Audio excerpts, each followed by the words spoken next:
Firma që ka ndërtuar lotin e tretë të rrugës Qukës Qafploç ka nisur punën për largimin e shkëmbive që ranë një ditë më parë duke bllokuar plotësisht këta aks. Fatmirësisht në momentin e rënies së masivit shkëmbor në rrugë nuk ishte mjete, pasi pasojat do të ishin tragjike. Do të kemë shumë tani në lidhje kolegun Artin Halili. Artin, të përshëndes. Artin, aktualisht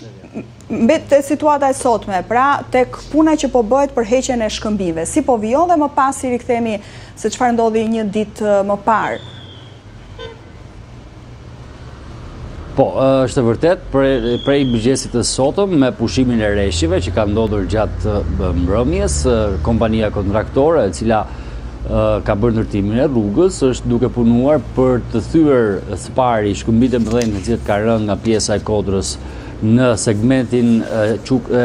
kilometrit të 35 të aksit rrugor Qukës Qafploç, në mënyrë që brenda 2 ose 3 ditësh e gjithë sasia e gurëve dhe deri që ra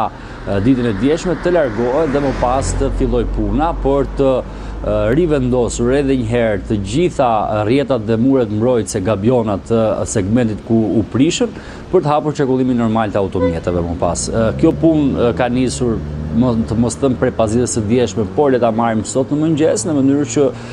brenda pak ditësh e gjithë segmenti kryesor të paktën t'i kthehet normalitetit. Ndërkohë që aktualisht për momentin të gjitha automjetet që përdorin rrugën Qukës Qafploç, qoftë për të shkuar drejt Korçës apo edhe anësjelltas drejt Tiranës, po devijojnë në një bypass i cili është ngritur po në këtë zonë, dhe që po i shërben automjeteve për të kaluar. Një bypass i cili është ngritur në fakt që është qysh se javën e kaluar, dhe kur kam pasur një komunikim paraprak me inxhinierët e firmës, ata kishin dieni se segmenti që ka rënë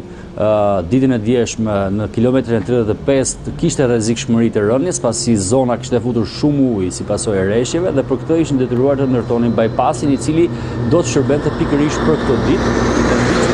Rreziqet e mundshme që mund të ndodhin gjatë momentit që kalonin automjetet në atë zonë. Duhet theksuar se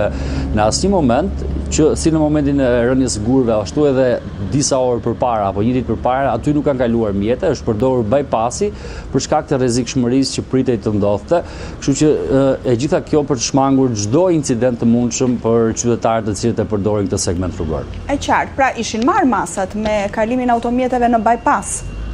Ishte diçka e paralajmëruar, le të themi, e parashikuar diçka e tillë?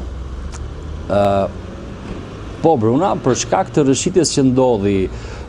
gati një muaj e gjysmë më përpara,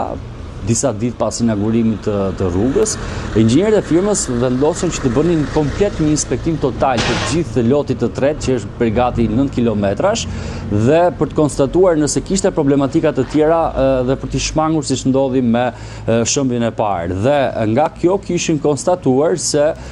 pikërisht segmenti në kilometrin e 35 prej gati 100 metrash kishte shfaqur probleme me futjen e ujit, pavarësisht se aty ishte punuar për ndërtimin e skarpatës dhe vendosjen e pjerësisë së saj, ishte ndërtuar murat me gabjona që janë mura me rrjet dhe me gurë që bëjnë mbajtjen e dherave. Kishin konstatuar se në pjesën e sipërme të kësaj kodre kishte pasur një shkëputje e cila mund të binte me shirat e radhës që priteshin që të binin. Dhe për këtë arsye, edhe në kohën kur ne bënim lajmet për shkarje dherash në zona të ndryshme të kësaj rruge, apo pati edhe një deklaratë të policisë në lidhje me shkarjen, që ato ditë punohej nga ana e inxhinierëve për të hapur këtë bypass, është një devijim gati 50-60 metra larg segmentit kryesor të rrugës, që do të shërbente pikërisht për këtë punë, dhe inxhinierët e prisnin që diçka e tillë të ndodhte. E qartë, mirë, falenderoj shumë Artin për këtë lidhje të drejtë për drejtë.